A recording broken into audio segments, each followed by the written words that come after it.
Hello grade 5s, welcome to your natural science lesson for today.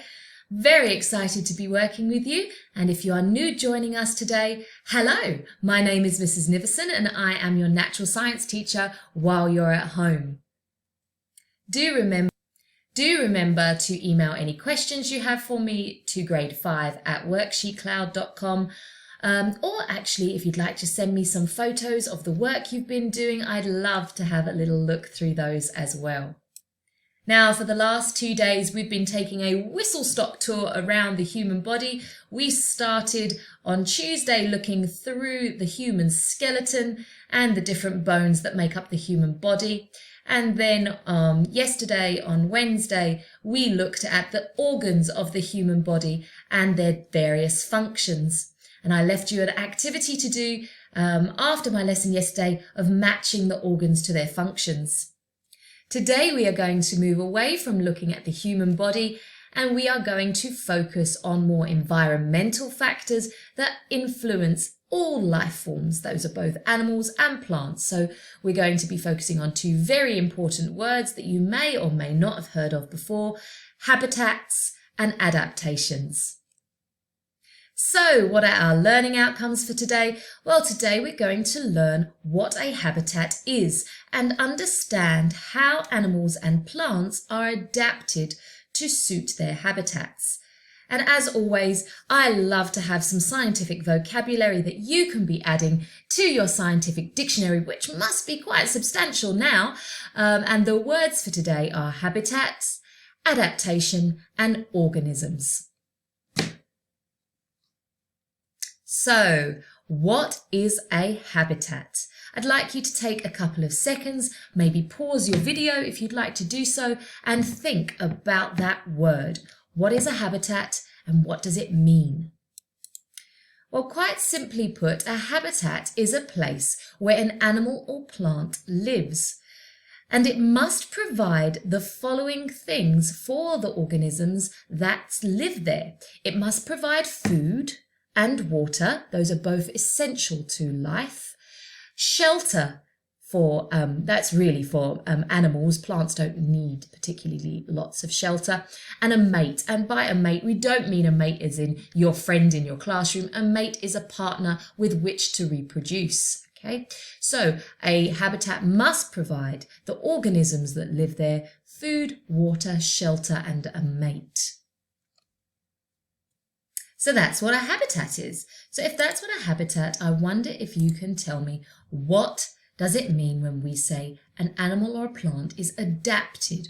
Or in this case, I've said, what is adaptation? Again, you might get a clue here from the root word, which is to adapt.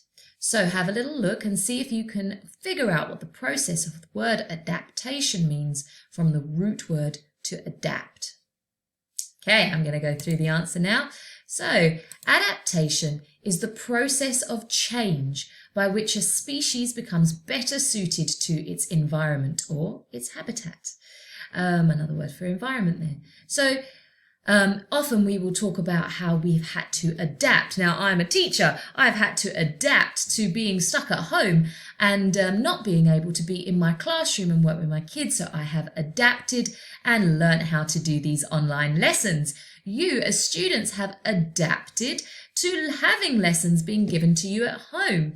So the word adaptation is how we change. It's the process of change.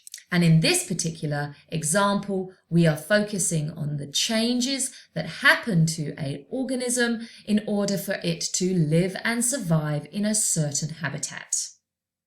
So why is it important that animals and plants adapt to survive in certain environments?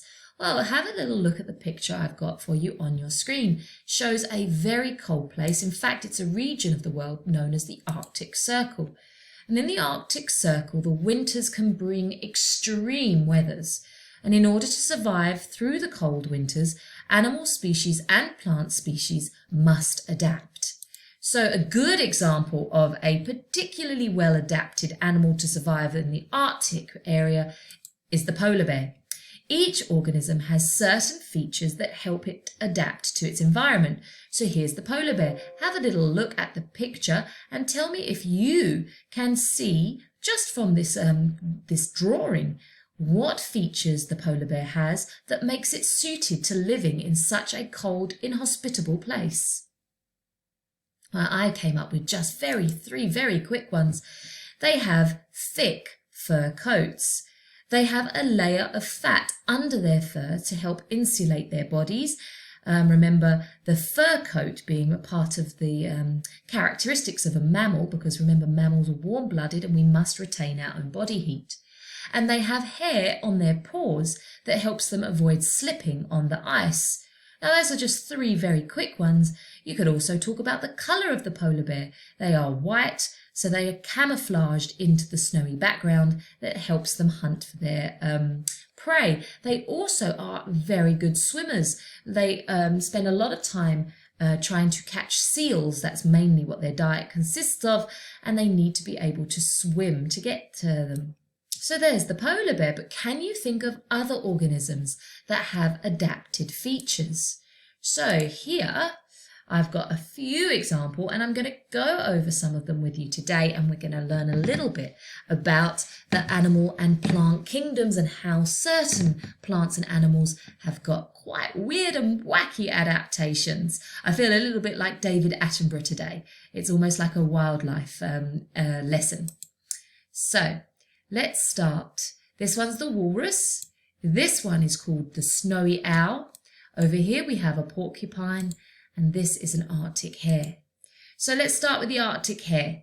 The Arctic hare actually has brown fur during the summer, and it changes white in the winter so that it is more difficult to find in the snow. Remember, they are a prey animal, so they want to be able to be hidden and camouflaged in the snow.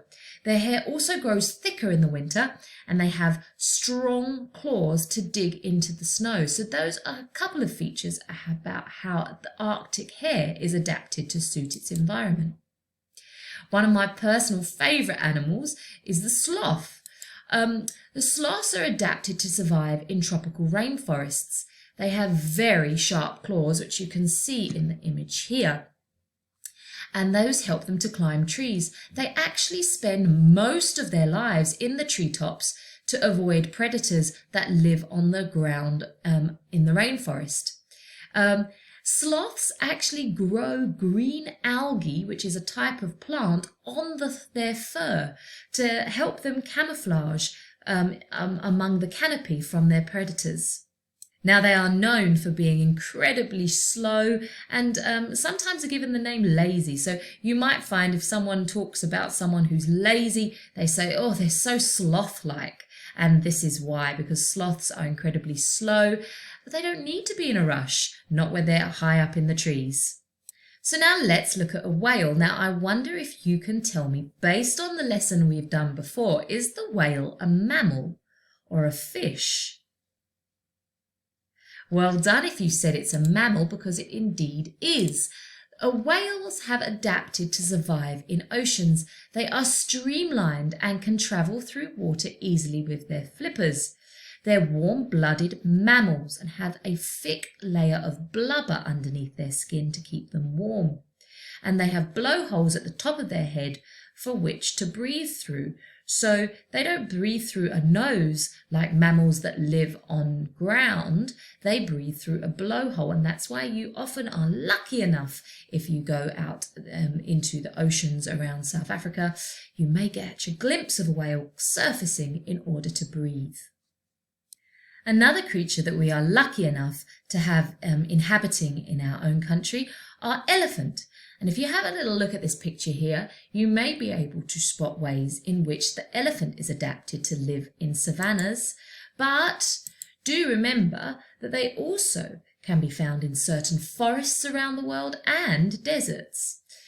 Well, this particular elephant has got cushioned feet. Those feet, for such a huge animal, allow it to walk quite quietly to avoid being caught by predators. And I don't know about you, but often I wonder how such a gigantic animal can go unnoticed.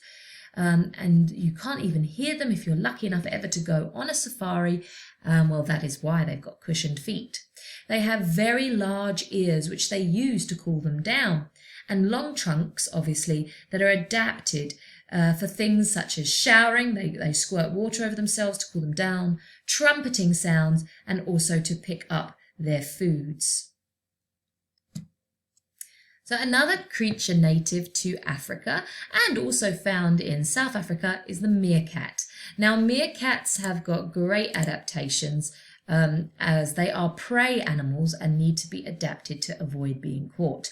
So meerkats have light-coloured fur, so they are more camouflaged. One of their main predators are birds, eagles and hawks and things like that. So they need their skin to be the same colour roughly as the ground so that they are harder to spot for the bird flying above. They also have black patches around their eyes. I don't know if you can see that in the pictures here. Their fur is darker around their eyes, and that actually helps them to spot predators more clearly in the bright sunshine. But here's a question for you, and maybe again you'd like to hit pause at this point, is how have meerkats adapted their behaviour in which to help them survive in their environment? Well, in answer to that, like most mammals, they are social creatures, but meerkats have actually adapted their behaviour to work in groups. One or two meerkats will stand on their hind legs and act as lookouts for predators, whilst the others can be foraging for food and looking for insects and digging in the dirt. So it's almost the mentality of a few protecting many, and they take that in turns. So up until now, we have looked at how animals have adapted their bodies in order to survive, but just remember, they can also adapt their behaviour. So here is one of the strangest creatures I think that you will find, and it's a walrus. Walruses are very well adapted to living in cold places. The bottom of a walrus's flipper is actually very bumpy, and that allows them to grip on the ice. And their tusks not only are used when they are competing for mates, but they also can use them to help climb out of water. They have a thick layer of fat called blubber to protect them from getting too cold in the winters. Now, up until now, we've only looked at animals and how animals have been adapted to their habitats, but it's important for you to remember that all organisms are adapted in some way, shape or form, and that includes plants as well. Here I've got the example of a pitcher plant, and you can see why it's called a pitcher plant, because you know a pitcher is something that holds liquids or water, and this looks like it will do that. Well, a pitcher plant is actually carnivorous. Now, we are going to cover food and food chains in lessons coming up. But for those of you who cannot remember, carnivorous means meat eater. You wouldn't necessarily think of plants being meat eaters, but there are some examples. Probably one of the most famous would be the Venus flytrap. So the pitcher plant is carnivorous and eats meat because it lives in areas that have got very poor nutrient-based soils. So it can't survive on the nutrients it gets from the soil alone. Inside at the bottom of the picture here, it has some water. And as the insects fly and are attracted to the sweet stickiness that is on the outside, they will slip in, fall into the water and be dissolved and digested by the plant. It's a pretty gruesome way to go if you ask me, but very effective for the plant to be able to survive in its environment. Now, going back to the animal kingdom, we have the porcupine. Porcupines have been adapted to live in forests. Sometimes also you find them on by mountainous areas as well. They have sharp quills to help them if they become in trouble with another animal. So if there's a predator trying to attack them, they will use their quills as a form of defense. They're great tree climbers and actually have thick pads under their paws. Another plant that's also common in many of our gardens or even some houses are cactus or cacti, if there's more than one. Cactus plants have adapted to live in dry environments. They have thorns to help them protect themselves from being eaten by animals. And unlike most plants that leaves and stems are very thin, these plants have a thick, waxy skin, and that's to help it preserve water. It doesn't want to lose water to its environment through a process in science that we call transpiration. And one other animal that we had at the beginning of our slides today was the snowy owl. Not something you would find in South Africa. Snowy owls are adapted to live in cold places. They have thick feathers to keep them warm, and they're obviously white to be camouflaged in when it's winter and there's lots of snow on the ground. Their legs are even covered in feathers to help them stop them from getting cold. They are very well adapted predators. They have very large eyes to help them see their prey, and asymmetric ears, well, that means that they're not the same. Symmetric means the same, asymmetric means different. So their ears are at different places and can hear their prey. Their feathers are even adapted to be silent so that they can sneak up on their prey without their prey noticing. So now I'm going to put a question to you. Are humans adapted to any particular habitat? Have a little think. Now I've got on the screen in front of you, the questions, do humans adapt? And I already have said that to you today. We have adapted to give online lessons, to life being stuck in home. So we know we adapt, as in we change, but are we adapted to environments? Have a little think. Well, of course we are. The answer is yes. We are very well adapted. Humans have the ability to adapt to changes in our environment just as many other animals do. Think about what happens when you go swimming or you take a bath. Does your body adapt to the water in any way? Have a little think. Well, yes. Your fingers become wrinkled. Your body does this not by accident. It does it so that it can help your fingers grip onto things even in water. So even for a short while sitting in the bathtub, your body is adapting and trying to keep you alive in that particular environment. We also can adapt, not physically, as some animals. I'm not going to grow a plume of white feathers to go and live in the Arctic, but we do adapt our clothing and our shelters to survive in various environments.